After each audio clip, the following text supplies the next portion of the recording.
NBA myths we all thought were true. The thumbnail is Jordan faking the free throw line dunk. I'm not 100% sure, but I guess we'll see for ourselves. Make sure I like, comment, subscribe. Jimmy High Roller. This was a year ago. I'm gonna try and do some more content that he did a while back that I haven't watched, because I didn't watch a lot of his old content. I just started maybe 9 months ago. So yeah, like, comment, subscribe, and let's get into it. In 1985, a rookie Michael Jordan entered the NBA Slam Dunk Contest. At the time, he was only a few months into his NBA career, but MJ already had millions of fans in the palm of his hand. Michael was the future, and everyone knew it. Yep. And to pay homage to his childhood idol Julius Erving, Michael pulled off a dunk that would inevitably become his trademark. A dunk from the free throw line. And on his very first attempt, Michael pulled it off. An incredible, gravity-defying dunk. Fans were amazed, judges were impressed, and Michael Jordan came in second. And he took that personally. So 2 years later, in 1987, Michael Jordan made his return to the dunk contest, and this time, he put it all on the table. With one of the greatest Back when the dunk dunk contest was performances actually in good. NBA history, MJ went home as the NBA dunk contest champion. But not before pulling off arguably the most iconic dunk in basketball history. The logo dunk. Yeah. Another free throw line dunk. But this wasn't like any that came before it. To this day, when most players do free throw line dunks, they really have to reach and strain themselves to get the ball to the hoop. But what MJ did in 87 was graceful. It was he even effortless. cocked it It back. looked like the man was literally floating. When fans saw this dunk, Now they that no I longer peep thought it. MJ was some sort of basketball sorcerer who figured out how to levitate in midair. They were certain of it. MJ's hang time was and still is like nothing else we've ever seen. Still the is, man's it's ability crazy. to just hang in the air was almost too good to be true. And that's because it wasn't true. Not the jumping part, but the hanging part. Because contrary to popular belief, it is impossible for an athlete to hang in midair, even for a fraction of a second. The concept of an athlete's hang time is a myth.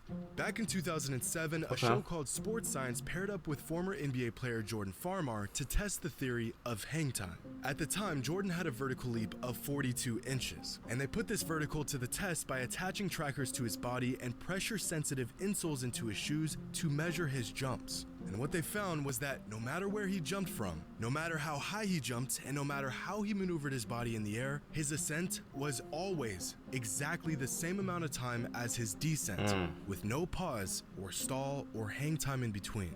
When you see a player who seems to be hanging in midair, what you're really seeing is actually a bit of an illusion.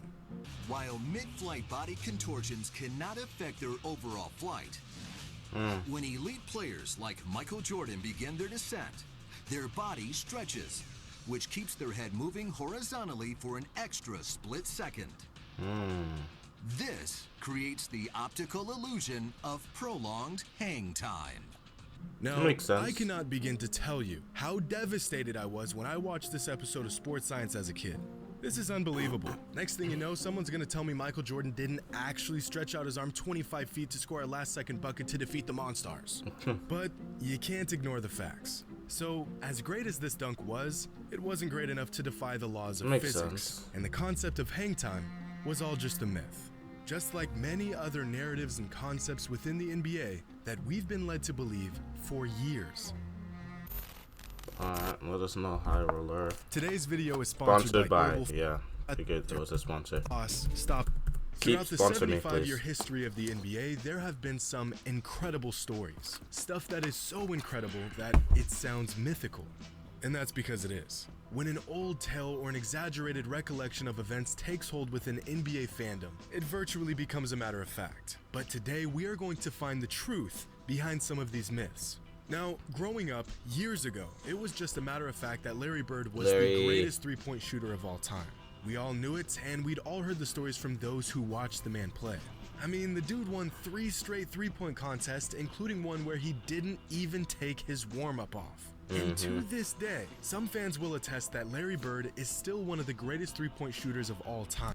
He is still one of the greatest shooters of all time. I did many videos on him if you want to see them or if you already saw them. But he's not better than Steph Curry. Most agreeing that threes. he's top 3. Steph, Ray Allen, and then Larry Bird. Okay. Yeah, I respect this list. Larry Bird and Ray Allen. Whew, Ray Allen was, yeah. It may there's an argument there for that to be Larry Bird second, but I would put Ray Allen second. Ray Allen was like that. Larry Bird. But this, my friends, is a myth. For his time, Larry Bird was an excellent three-point shooter. But fast forward 35 years, and there have been dozens and dozens of players who have surpassed Bird and his shooting. Check this out. Here's a chart of the best three-point shooters of all time. The further right a player is, the more efficient they were. And the higher up, the more threes that player made each game.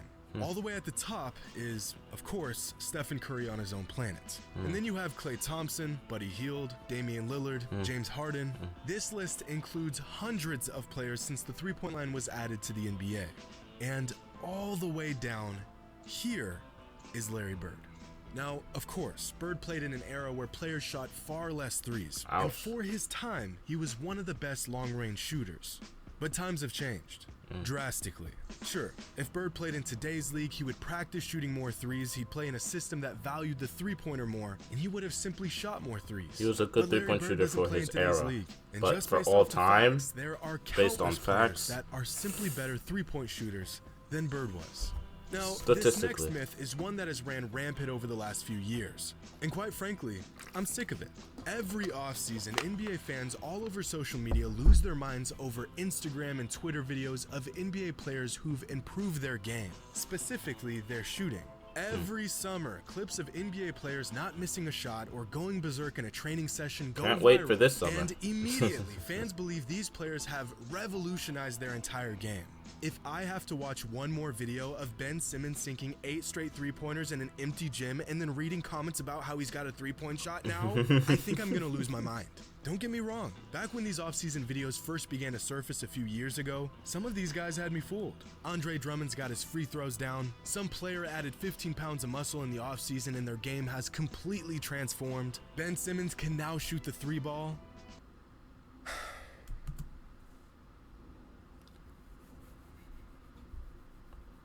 yeah, I feel bad for this guy, bro.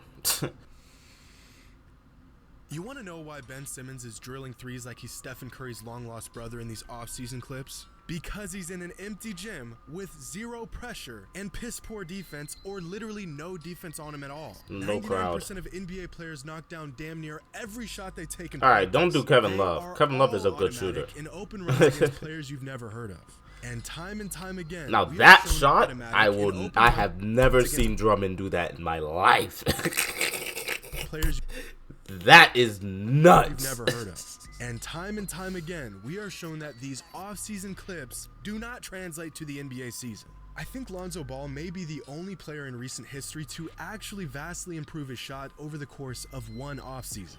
We have got to stop taking these off-season clips so seriously. It's just practice. Every NBA player looks like a god when they're getting open shots up. And when they're also going against casuals. Like, they're going against some NBA players, but the majority of the people guarding them are casuals. Ben Simmons cannot shoot the three despite the 30-second shooting clinic he posted on his Instagram. Now, the average height of an NBA player is 6'7" tall, which is really, really tall. In fact, the average NBA player is taller than 99.99% of all males in the United States. What? I never heard that That means, statistic in on my life. average, if you gathered 1,000 random men, odds are only one of them will be as tall as the average NBA player. A And knowing 1,000 this, men? It kind of blows my mind when people say you don't need to be tall to play in the NBA. This, ladies and gentlemen, is a myth. That's Take crazy. Me, for example. Wonder how I'm Chris Paul 6'1", got there. And being around basketball my entire life, I've never considered myself to be tall by any stretch of the imagination. But 6'1" is generally pretty tall. speaking, I'm still taller than about 93% of men within the United States. Now, out of the 500 players currently active in the NBA, take a I wild don't know guess what at that how many was. of them are my height or shorter. 40. There are 40 players in the entire NBA that are 6 feet 1 inches tall or shorter, which means I quickly go from being taller than about 93% of men in the general population to taller than just 2% of players in the NBA. But it gets worse, because the average height for a male in the US is 5'9", which means that an average-sized man would literally be the shortest player in the NBA. But he wouldn't be the shortest player in NBA history. I'm 5'11" and a half. So I'm 5'10" and a half, which is technically 5'11", which is technically 6 foot. So technically I'm 6 foot. 11 of them were 5'9" or shorter. That's 0.3%. Less than half of 1% of all NBA players since 1977 have been average in stature. Look at how minuscule Nate Robinson looks against most NBA players. The man is 5'9". This is what an average guy looks like in the NBA. As if the astronomical chances of making it to the league weren't difficult enough. That's a crazy Not play. being tall makes this immense goal next to impossible. So yes, you do need to be tall to play in the NBA. That is true. Either that or be an absolute anomaly of an athlete. You know, an athlete like Spud Webb or Nate Robinson or Michael Jordan. Except Michael Jordan wasn't only a freak athlete. He was also 6'6", a combination of attributes and physical gifts that eventually made him the greatest basketball player Isaiah of all Thomas. time. I wonder what happened to decades him. after Jordan's retirement from the game, his legend Pistons, continues to grow. The man went 6-0 in the finals throughout his career, but many He went 6-0 in the finals, but it took him like how many years to get to the finals? say that if he didn't retire the first time in 1993, Michael and the Bulls would have won 8 straight championships. Go watch my video on if Michael Jordan never retired. That's all I'm gonna say on that one. But this is a massive myth. You see, that's impossible, because Jordan did lose in the playoffs to the Orlando Magic. Not in the finals, not in the conference finals, but in the second round of the playoffs. So there's really no need to theorize if the Bulls would have won 8 straight titles, since we literally saw Michael and the Bulls lose right in the middle of their decade-long run. And I know what some of you are thinking. When Michael returned to the NBA in 1995, he wasn't in basketball shape, and he didn't have enough time to get... Excuse, LeBron was a rookie and he took this team that I'm gonna pop up on the screen right now to the finals or Eastern Conferences. I don't remember which one. Reacclimated to playing basketball by the time the playoffs came around. And although there's some truth to this, I'd be more inclined to agree if MJ didn't average 31, 7, and 5 a game against Orlando in that series. That's tough. In fact, MJ had better numbers in the playoffs right after his return in 1995 than he had in the following season after being back for a season and a half. People act like he was a shell of himself in his return, when in reality he was about 95% himself in those playoffs. The truth is, after losing Horace Grant in this video is just like attacking Jordan, bro. The first 2 clips is against him. the 94 offseason, the Bulls struggled against teams with prolific big men. And when the Bulls met a prime Shaquille O'Neal and the Magic in the playoffs, this weakness was put on full display in a 6-game series. Even if the Bulls made it past Orlando, they would have had to go through the Knicks, who were just as deep in the front court. And eventually, they would have had to face the Rockets, who were the most complete team in the league that season, and with one of the greatest big men of all time. Even if the Bulls had Michael in 94 and the entirety of the 95 season, they just didn't have the roster to outmatch some of the other teams at the time. Not to mention that time and time again, we are shown that winning multiple championships in a row has massive effects on teams. Between injuries, contracts, and player retention, winning championships isn't as simple as just having the talent. The Warriors assembled the damn Justice League for a few seasons and wait for it, and they still couldn't win 3 in a row. Kobe and Shaq were the best duo in league history, but after three-peating, they just couldn't replicate the magic they once had. I'd even go as far as saying Michael Jordan retiring in 93 was the best thing he could have done for his legacy. By the time he came back, he was rejuvenated, he was motivated, and the Bulls had made the necessary offseason moves to make them the overwhelming favorite again. So the next time you hear a crazy story or some stat that sounds too good to be true, it's probably because it isn't true. When a player reaches greatness, he becomes the man, the myth, and the legend. You just gotta know which is which. Hope you all enjoyed. And as always, until next time. He attacked the 2 players there. Helping match out right now. Jordan and Bird. That's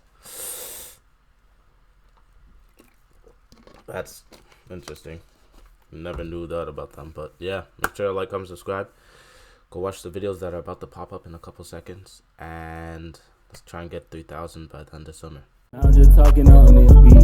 Like it's just you and just me. We can say the side of the beef.